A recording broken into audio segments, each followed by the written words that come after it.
नमस्कार, Asian news देख रहे हैं आप। मैं हूं मनीष। मध्य प्रदेश सरकार ने सोयाबीन उत्पादक किसानों को न्यूनतम समर्थन मूल्य का लाभ सुनिश्चित कराने के लिए बड़ी राहत दी है।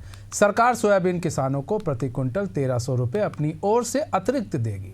भावांतर योजना में अभी तक मंडियों में हुई बिक्री की दर का औसत निकालकर 4000 रुपये मॉडल रेट तय किया है। 13 नवंबर को अंतर की यह राशि पंजीकृत किसानों के खातों में अतिरिक्त की जाएगी। सोयाबीन का समर्थन मूल्य 5328 रुपये प्रति क्विंटल निर्धारित है। मंडियों में इससे कम भाव मिलने के कारण प्रदेश सरकार ने भावांतर योजना लागू की है। इसमें मंडियों में बिक्री का औसत मूल्य निकालकर मॉडल रेट तय करने का निर्णय लिया गया। इस योजना का लाभ लेने के लिए 9,36,00,000 किसानों ने पंजीयन कराया, मतलब 9,36,000 किसानों ने पंजीयन कराया है। योजना की अवधि प्रदेश में 24 अक्टूबर से 15 जनवरी 2026 तक रखी गई है। मुख्यमंत्री डॉक्टर मोहन यादव ने शुक्रवार को राजधानी भोपाल के कुशाभाऊ ठाकरे सभागार में मीडिया से चर्चा में बताया कि भावांतर योजना में सोयाबीन का प्रति क्विंटल मॉडल रेट 4000 रुपये से अधिक तय किया गया है।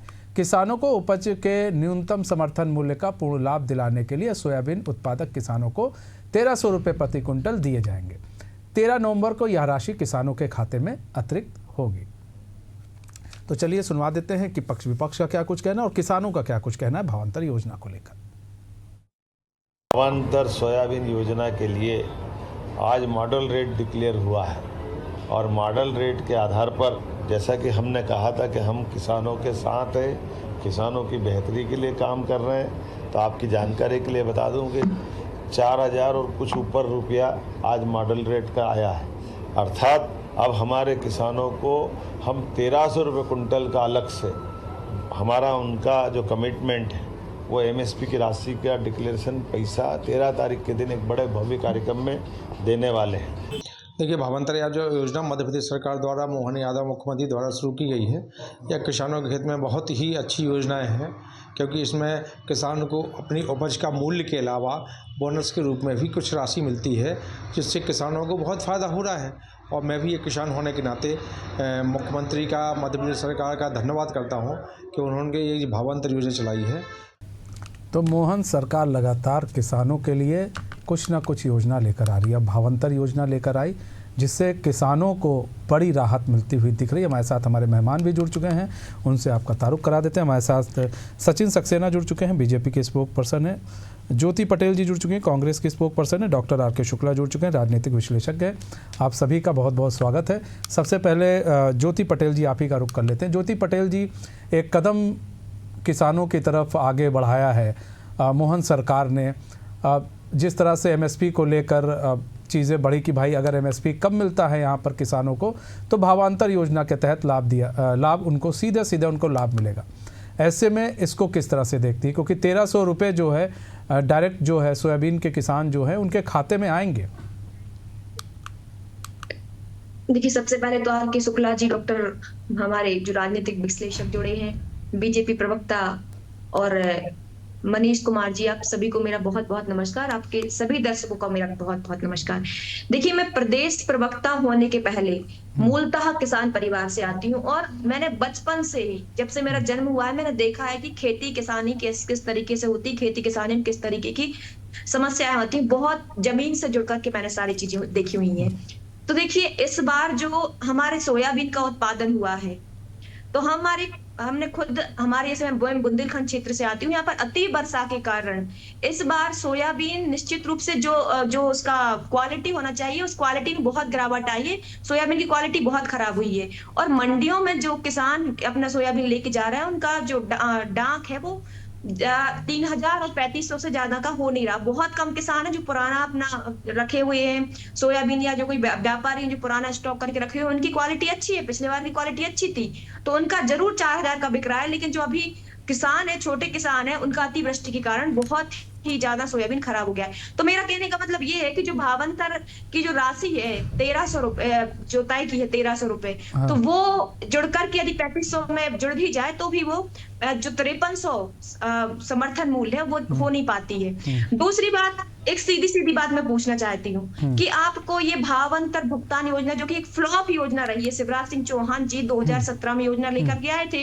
उन्होंने एक आध बार तो उसका पैसा दिया था, लेकिन लास्ट में उन्होंने इसका भावांतर भुगतान योजना का पैसा किसानों के खाते में नहीं आया था। आज भी मेरे खुद के पास में स्लिप रखी हुई है, उसका पैसा आज तक भुगतान नहीं हुआ है। तो ऐसी फ्लॉप भावांतर भुगतान, ये भावांतर योजना लाने की जरूरत क्या थी? और सीधा सीधा आपने एमएसपी पर किसानों का सोयाबीन क्यों नहीं खरीदा? और मैं कहती हूँ कि 5300 पर किसानों का सोयाबीन क्यों खरीदना चाहिए? जिस तरीके से लागत बढ़ रही है, जिस तरीके से यूरिया डीएपी के दाम बढ़ रहे हैं, जिस तरीके से बीजों के दाम बढ़ रहे हैं, दवाइयों के दाम बढ़ रहे हैं, तो उसके अनुसार तो 6000 रुपए प्रति क्विंटल सोयाबीन खरीदा जाना चाहिए था। तो मुझे लगता है कि सरकार जो है इस तरीके से बड़ा चढ़ा करके किसानों को बताने का प्रयास कर रही है, परंतु किसान तो अपना दर्द जानते हैं कि क्या है उनका दर्द। जिस तरीके 9 लाख से, ज्योति पटेल जी, 9 लाख से ज़्यादा किसानों ने जो पंजीयन कराया है भावांतर योजना में, 9 लाख से ज़्यादा किसानों ने। अब ऐसा तो नहीं है ना कि वो किसान अपना हित नहीं समझ रहे हैं। अगर उनको नहीं लगता उनका हित है तो क्यों कराते वो, ये भी समझना पड़ेगा ना। ज्योति सर, ये मुझे ये समझ नहीं आ रहा है कि किसान बेचारे जाएंगे कहाँ? पंजीयन तो उनको कराना पड़ेगा। और आपको ये भी पता होगा कि पंजीयन में कितने दस्तावेज सरकार मांग रही है। सरकार कह रही है कि आपको यदि इसमें पंजीयन करा के आप यदि हमारे यहाँ सोयाबीन बेचने के लिए आते हैं तो सबसे पहले आपको आधार कार्ड, वही खाता, ट्रैक्टर का रजिस्ट्रेशन सर्टिफिकेट, ट्रैक्टर की नंबर प्लेट, न जाने कितने दस्तावेज किसानों से मांग रहे हैं। हर किसान के पास ट्रैक्टर नहीं होता, हर किसान के पास ट्रैक्टर की नंबर प्लेट नहीं होती, क्योंकि जो ट्रैक्टर जो जैसे वाहन होते हैं वो खेतों में चलते हैं। हर किसान के पास ट्रैक्टर का आरसी कार्ड नहीं होता है। तो जो छोटे किसान है वो इतने सारे दस्तावेज लेकर के कहाँ से आएंगे? तो ये जो सरकार है, सचिन सक्सेना जी जवाब दीजिए। दस्तावेज मांग रही है जी। सचिन सक्सेना जी जवाब दीजिए। जी भाई, आपके माध्यम से आपके सभी दर्शकों को मेरा नमस्कार। मेरे को पैनलिस्ट मेरे बहन और शुक्ला जी बैठे हैं, उनको मेरा बहुत बहुत नमस्कार। देखिए मनीष भाई, प्रत्येक किसान को उसकी फसल का सही कीमत मिल सके, इस दिशा में भारतीय जनता पार्टी की सरकार प्रतिबद्ध है, संकल्पबद्ध और लगातार कार्य कर रही है। भावांतर उसी की एक बानी, जिस किसान का किसी कारणवश अगर उसकी फसल की सही कीमत नहीं मिल पा रही है तो इस भावांतर के माध्यम से उस किसान को उसकी फसल की सही कीमत मिल जाए, इस दिशा में सरकार कार्य कर रही है, लगातार कार्य कर रही है। मुझे समझ नहीं आता है कि कांग्रेस कहां से तथ्य लेकर आती है और कैसे उसको भ्रमित करने का लोगों को प्रयास करती है। 9,36,000 किसानों का जो पंजीयन है वो इस बात को इंगित करता है, वो इस बात को बताता है कि भारतीय जनता पार्टी की सरकार पे किसान का 100% विश्वास है। और अभी तक लगभग 1.5 लाख किसानों ने अपनी फसल बेच दी है। जो मंडियों में बेच चुके हैं ये वो हैं। लगभग 283 ऐसी मंडियां हैं जिसके माध्यम से किसानों से फसल खरीदी की जा रही है। 4020 रुपए भावांतर का जो मॉडल रेट है वो तय हुआ है। जिस किसान का सोयाबीन 4020 के भाव में बिका तो उसको 1308 रुपए उसको भावांतर की राशि मिलेगी, ये बिल्कुल तय चीज है। और 13 तारीख को ही डीबीटी के माध्यम से मिलेगी। कांग्रेस को तो इस योजना का अभिनंदन करना चाहिए, आगे बढ़ के बात करना चाहिए। मेरी बहन ने एक बात अभी कही है कि मैं तो किसान परिवार से बहुत छोटी थी, जब से कृषि और खेती को मैं देख रही हूँ, तो मेरी बहन इस बात को भी समझती होंगी कि जो आज भावांतर की राशि है 1308 रुपए, ये राशि किसी जमाने में इनकी सरकार में, इनकी सरकार में सोयाबीन की कीमत हुआ करती थी, जो आज 1308 रुपए इसके मॉडल रेट जो है, इसके भावांतर की जो राशि है। तो इस बात को समझना पड़ेगा कि उस समय खेती किसानी क्या स्थिति होती थी और आज खेती किसानी क्या स्थिति। 7 लाख हेक्टेयर मात्र ऐसी जमीन थी जो सिंचित थी, आज वो 50 लाख से ऊपर है और वो बहुत जल्दी आपको 65 लाख हेक्टेयर तक भी उसको अचीव कर लिया जाएगा। तो ये सब चीजें हैं, इनको समझना पड़ेगा, इनको जानना पड़ेगा। और हर किसान इस योजना से खुश है, भूरी भूरी प्रशंसा कर रहा है। उज्जैन में ट्रैक्टर रैली, 6 किलोमीटर की ट्रैक्टर रैली, जिसमें लगभग 3000 से अधिक किसान अपने ट्रैक्टर लेकर उसमें सम्मिलित हुए थे। मुख्यमंत्री जी का आभार व्यक्त करने के लिए कहीं ना कहीं वो ट्रैक्टर रैली निकाली गई थी। ये इस बात को दर्शाता है कि प्रदेश के किसान का इस मोहन सरकार के ऊपर, भारतीय जनता पार्टी की सरकार के ऊपर पूर्ण विश्वास है। और यही कारण है कि इतनी बड़ी संख्या में एक सोयाबीन में जो मध्य प्रदेश अव्वल है सोयाबीन में प्रोडक्शन में, तो आप हम सबको समझना पड़ेगा कि सोयाबीन की जो फसल है उसमें किसान नहीं, इनका कहना है सचिन सक्सेना जी, एक चीज इनका कहना है, एक थोड़ी इनकी चिंता है कि जैसे जो फसल नुकसान हो गई, जिनका सोयाबीन अच्छा नहीं होगा, फिर उनका क्या है, ये कांग्रेस का सवाल है। देखिए मैंने अभी हाल आप स्पष्ट इस बात को करा है कि 1308 रुपए की राशि किसान को प्रति क्विंटल मिलेगी। हम्म। हाँ, 1308 की राशि किसान को प्रति क्विंटल उसमें मिलेगी। अगर सपोज समानता मूल्य पर भी जब खरीदारी होती है, अगर सपोज किसी कारणवश फसल की गुणवत्ता सही नहीं होती तो निश्चित रूप से उसके भाव कम मिलते हैं, और यहाँ पे वो भाव कम मिले, उसका अंतर पाट पाए, वो नुकसान ना हो उसको, इसीलिए तो भावांतर की योजना तैयार की गई है और इसी के तहत उनको राशि प्रदान की जा रही है। मुझे समझ नहीं आता है कांग्रेस को कहा है। तो अभिनंदन करने योग्य योजना है और कांग्रेस को भी आगे होकर अभिनंदन करना चाहिए इस बात। डॉक्टर आर के शुक्ला जी, यहाँ पर देखिए ये कुछ चीज़ें हैं। अब यहाँ पर किसानों को भावांतर योजना का लाभ भी मिलना शुरू हो जाएगा। 9 लाख से ज़्यादा लोग किसानों ने पंजीयन करा लिया है, सबसे बड़ी बात तो ये है। और दूसरी चीज़ ये है 1300 रुपये प्रति कुंटल उनको दिया जाएगा। अगर उनको एमएसपी नहीं मिलता है तो 1300 रुपये प्रति कुंटल दिया जाएगा, जो कि अगर रेट तय किया गया है मॉडल रेट तो 4000 कुछ उससे थोड़ा ज़्यादा तय कर दिया गया है मॉडल रेट, यानी 1300 भी अगर 1300 रुपये देते हैं तो कुल मिलाकर बराबर हो जाएगा, बैलेंस हो जाएगा, एमएसपी रेट पर हो जाएगा। अब यहाँ पर कांग्रेस का कहना है जी जो किसान का सोयाबीन खराब है उनका क्या? तो सर ये मेरे ख्याल से जितना मैं समझ पाता हूँ कि मंडी में तो ये तो शुरू से होता आया है कि अगर आप अपनी फसल या फिर अपना कुछ भी लेकर जा रहे हैं, मंडी के अंदर बेच रहे हैं अगर कोई सामान, तो आपकी गुणवत्ता अच्छा होगा तो फिर आपको उसी हिसाब से दाम दिया जाएगा। गुणवत्ता में कमी होगी तो फिर दाम भी उसी हिसाब से दिया जाएगा। और हम भी जब सामान खरीदते हैं तो गुणवत्ता के हिसाब को ही हिसाब किताब लगाकर ही सामान खरीदते हैं हम। तो फिर ये तो शुरुआत से चला आ रहा है। तो फिर अभी क्या लगता है कांग्रेस जो कह रही है कि नहीं उनको भी एमएसपी उतना ही मिलना चाहिए, कितना सही आपको लग रहा है कि उतनी ही मतलब ये तो भावांतर योजना का लाभ मिलेगा लेकिन उतनी ही एमएसपी मिलना क्या संभव है? पहले भी ये होता आया है क्या? देखिए थोड़ा सा मुझे वक्त दीजिए, क्योंकि मैं भी किसान परिवार को ही बिलोंग करता हूँ, बुंदेलखंड से आता हूँ, सागर से आता हूँ, छात्र राजनीति से जुड़ा हुआ इंसान। हाँ, सर्वप्रथम तो जो भावांतर योजना मध्य प्रदेश सरकार दूसरी बार लाई है उसका स्वागत किया जाना चाहिए। इसमें किसी प्रकार की कोई संदेह करने की आवश्यकता ही नहीं है, क्योंकि 9,36,352 किसानों ने रजिस्ट्रेशन करवाया है। मतलब किसानों को भी आशा है कि भाई हमें जो भी हमारी फसल का डिफरेंस है, क्योंकि इसका नाम ही भावांतर है, मतलब भाव में जो अंतर आएगा उसकी प्रतिपूर्ति मध्य प्रदेश सरकार के द्वारा की जाएगी। उसकी व्यवस्था भी सरकार ने करी है। हाँ, रजिस्ट्रेशन का समय बहुत कम दिया गया था, 3/10 से रजिस्ट्रेशन शुरू हुए थे, 17/10 को खत्म हो गए थे। रजिस्ट्रेशन की प्रक्रिया जटिल थी, इससे भी इनकार नहीं किया जा सकता। लेकिन मेरा मैं जो बताना चाह रहा हूँ, दोनों ही हमारे प्रवक्ताओं को और स्पेशली मध्य प्रदेश सरकार को, जो इनका 30 नवंबर को नोटिफिकेशन जारी हुआ था, उसमें अगर सरकार थोड़ा सा और सुधार कर ले तो हमारे प्रदेश के किसानों को शायद कहीं ज्यादा मददगार साबित होगा। वो क्या है, मैं पूरा पढ़ के बताता हूँ, 3 लाइन का है।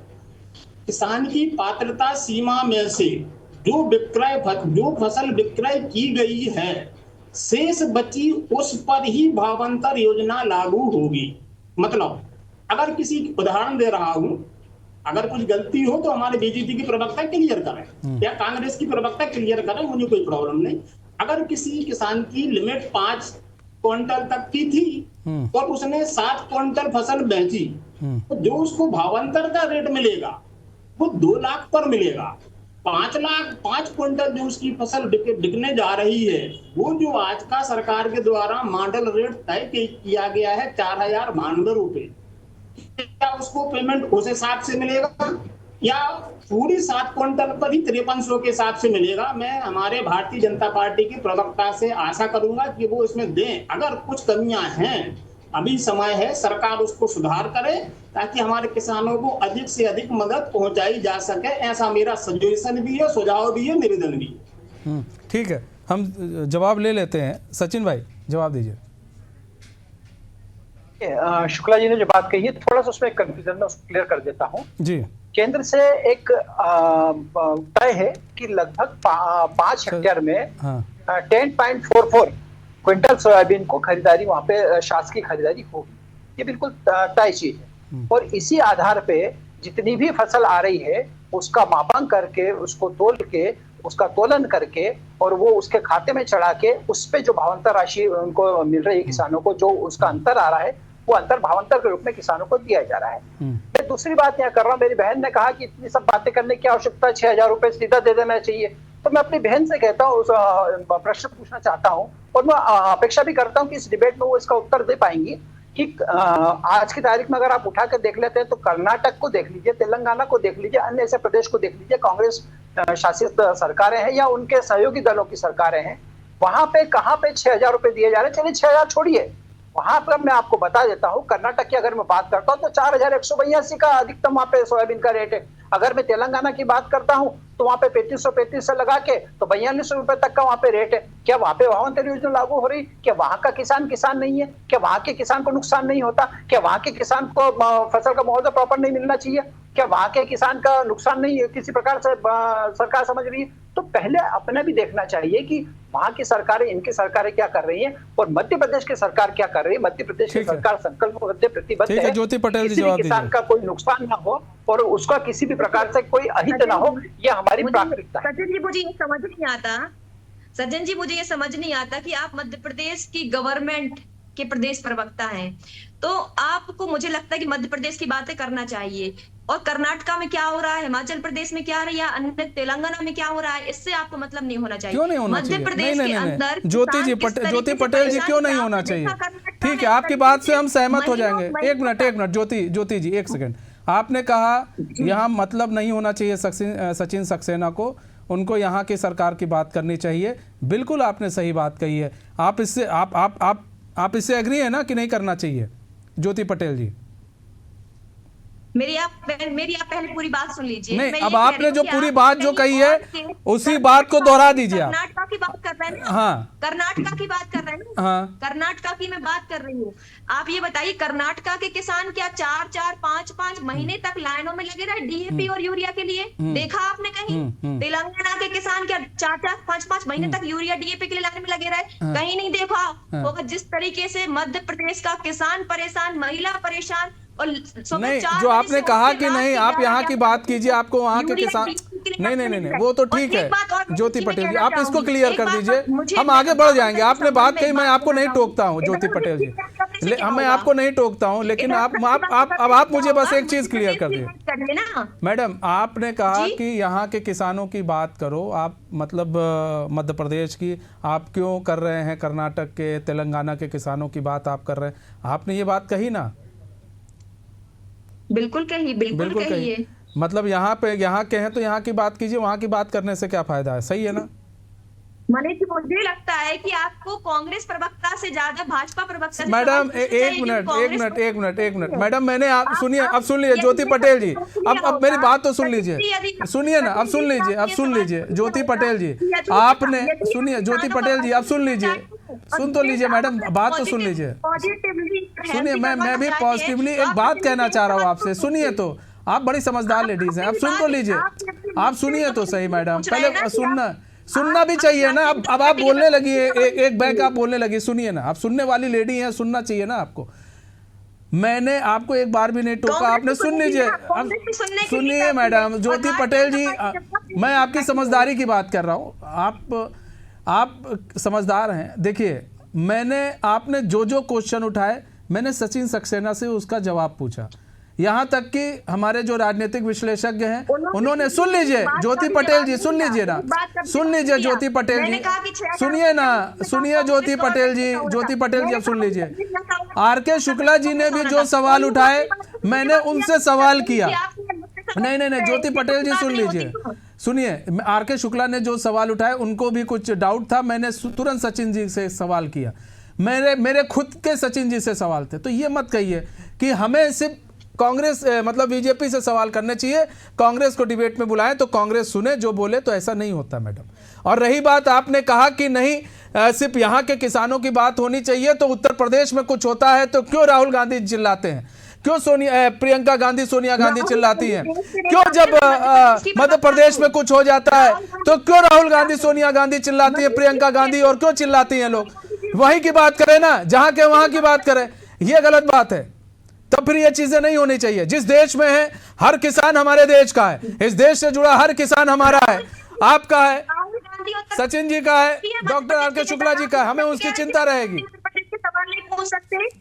तो फिर वो नहीं पूछ सकते हैं, सचिन जी नहीं पूछ सकते हैं, सचिन जी सवाल क्यों नहीं उठा सकते हैं, सचिन जी सवाल क्यों नहीं उठा सकते, ज्योति पटेल जी सचिन जी सवाल क्यों नहीं उठा सकते, ज्योति पटेल जी सचिन सक्सेना सवाल क्यों नहीं उठा सकते हैं, बीजेपी कर्नाटक के मुद्दे पर सवाल क्यों नहीं उठा सकती है, नहीं बीजेपी कर्नाटक के मुद्दे पर सवाल क्यों नहीं उठा सकती है ज्योति पटेल जी। भारतीय जनता पार्टी में भी है दो प्रदेशों का तुलनात्मक अध्ययन करना क्या गलत है क्या? अगर एक ही विषय है और एक जैसी उसका प्रकृति है तो दो प्रदेशों का तुलनात्मक अध्ययन करना गलत है क्या? ये मुझे बता दें। हुई है, आप सुलझी हुई महिला है, ठीक है, और क्या नाम है, आपको भी मालूम है जब बात उठती है तो दूर तक जाती है, चाहे किसान हमारे देश ही के हैं, कर्नाटक हमारे देश से अलग नहीं है, आप अलग समझती हो तो हो सकता है, तेलंगाना हमारे देश से अलग नहीं है, आप अलग समझती हो तो हो सकता है, वो यहाँ का हर एक नागरिक उसकी चिंता हमें है और सबको होनी चाहिए, आपको भी होनी चाहिए, आप भी करती हैं अच्छी बात है, आप भी करती हैं अच्छी बात, लेकिन अब मध्य प्रदेश पे ही आते हैं कि मैडम आप कह रही हैं कि इस तरह की योजना जो है फेल है, शिवराज सिंह चौहान के समय में आया, ये आया वो आया, 2017 का पैसा नहीं आया मनीष जी, ठीक है 2017 का पैसा अभी तक नहीं आया खातों में, मैं आपको स्लिप दिखा सकती हूँ चाहिए तो, ठीक है। और मैं ये पूछ रही हूँ सचिन जी से कि आप ये बताइए कि यदि 3500 रुपए किसानों का भाव तय होता है तो उसका जो 500 रुपए डिफरेंस आएगा वो कौन तय करेगा? अच्छा, हम दूसरी बात नहीं, अब एक चीज अभी आप मंडी में जाती हैं ज्योति पटेल जी, अब इसे भी थोड़ा समझना पड़ेगा, क्लियर कीजिए ना ज्योति पटेल जी, इसको भी थोड़ा क्लियर कर दीजिए। आप मंडी में जाती हैं ऐसा तो नहीं है ना, आप भी जाती होंगी, अगर हम एक सिंपल सी बात करें 2-3 प्रकार के आलू रखे होते हैं, पहाड़ी आलू, लाल आलू, सफ़ेद आलू, ठीक है, आप जाती हैं वहाँ पर आप चूज़ करती हैं कौन सा आलू सही है, कौन सा आपको लेना है जो इस वक्त सही चल रहा है और जो मीठा ना हो, जो खाने में अच्छा लगता हो, वही आलू लेंगी आप। जो एक सिंपल सा उदाहरण मैंने दे दिया, तो आप जाके उस आलू को खरीदेंगे, आप उस आलू को खरीदेंगे। जब आप इतना चॉइस कर सकती हैं, आप खाने में इतना चॉइस कर सकती हैं, तो मंडी में भी अगर किसान का फसल जा रहा है तो वहां पर भी उसको समझना पड़ेगा।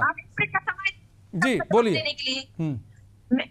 यदि किसी ने भी, यदि सचिन जी ने या मध्य प्रदेश की सरकार ने मंडी अधिनियम की धारा 36 पढ़ी होती तो आज आप ये सवाल ही नहीं पूछ रहे होते।